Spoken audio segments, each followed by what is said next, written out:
when Frank Gore ran around the left side, almost a 35-yard run, it looked like he was getting in the end zone. And again, when Vernon Davis dropped the ball earlier in the drive, it looked like that should have been the winning touchdown. Would have put him down to about the 20-yard line, about 5 minutes left, no issue.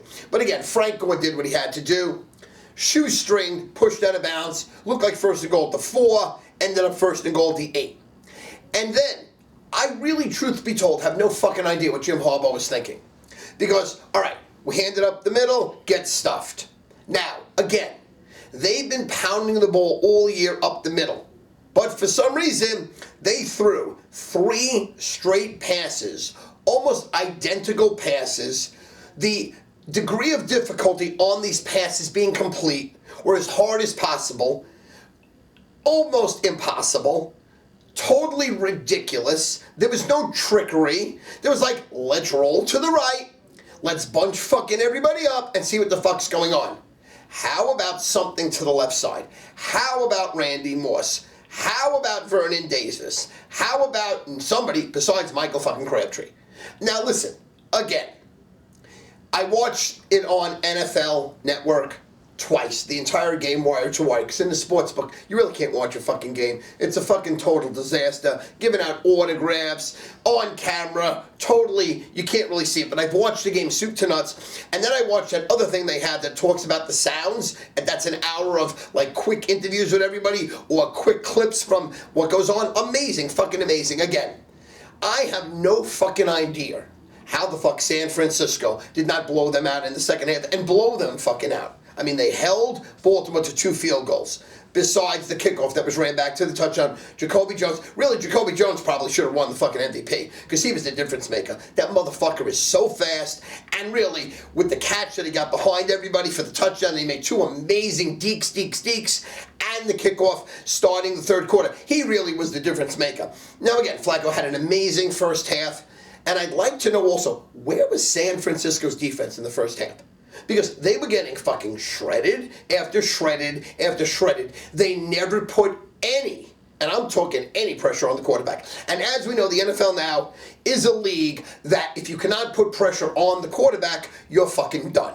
The quarterback will sit there and eat you up and spit you out. The receivers can do whatever the fuck they want, and it's just wire-to-wire scoring. But Frisco traditionally all year has put pressure on the quarterback. When the Giants won the Super Bowl 2 years ago, they put pressure on the quarterback. If you do not put pressure on a fucking quarterback, you're dead now. You're fucking dead. It's an offensive game. And Frisco, truth be told, I thought would be able to just dominate the line of scrimmage and put heavy pressure on the quarterback. You saw that a little bit in the third quarter, where finally, after a blackout, which really saved Frisco's ass, that game would have been a Baltimore pummel, wire to wire to wire, a rout, a burial. And don't let anybody say both teams were at the same advantage with the blackout. That's total fucking horseshit.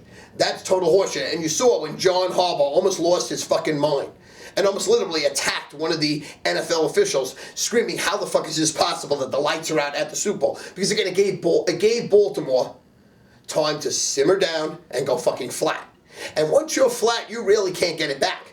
I mean, truth be told, Frisco's play calling really helped Baltimore, because Baltimore should have lost that game, and it would have been directly because of this fucking blackout. But again, 2nd and goal.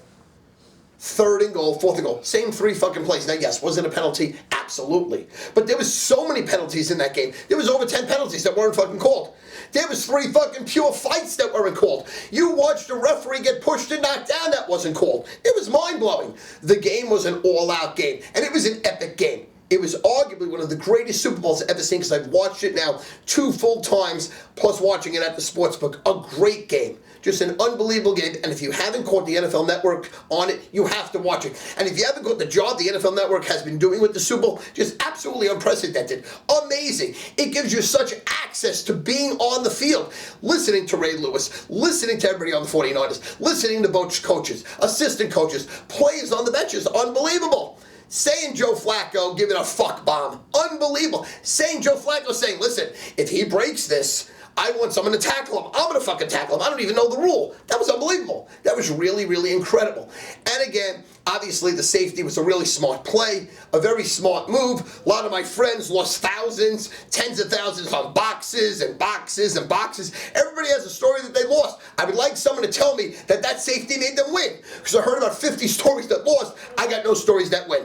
Again, tremendous Super Bowl. The two things I was extremely disappointed with: Frisco's defense in the first half, no pressure on the fucking quarterback at all, and the play calling on second, third, fourth down. It cost them the Super Bowl. Jim Harbaugh, you ain't so fucking smart no more. You cost your team the game, and truth be told, John Harbaugh, whip out your cock and piss on your brother's face. You deserve it. You own it, and now you have mommy's and daddy's love, baby. John Harbaugh, you're the golden boy for this fucking year.